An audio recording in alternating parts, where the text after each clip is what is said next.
Nangamin Ladi, Nangamin. welcome to Ask Aunty. We're inside again, aren't we, Aunty Munya? We 'Cause are. big wet outside, too wet.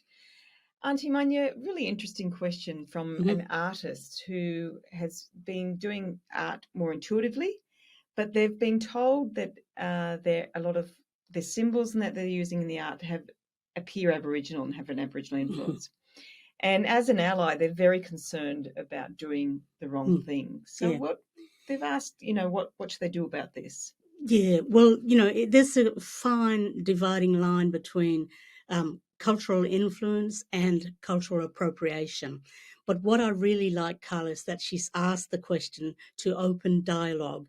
And I wouldn't want to speak on behalf of all Aboriginal people. I would say to her, yes, go and have those conversations with other Aboriginal people, particularly Aboriginal artists, and, explore how people feel about the topic. So it's fantastic that she's asked.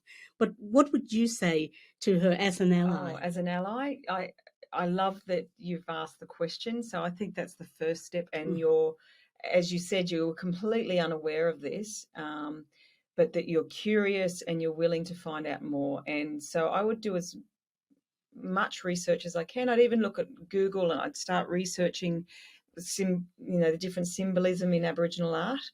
And as Aunty Munya says, have those conversations, open the dialogue, be really open to feedback. And if I get feedback from different people, I wouldn't defend my position at all. I would just reflect on it and take it on. So, but you, by asking the question, are really showing respect, the right which and is great. The right intent. Yep. And now it's understanding the impact of your actions. Yes.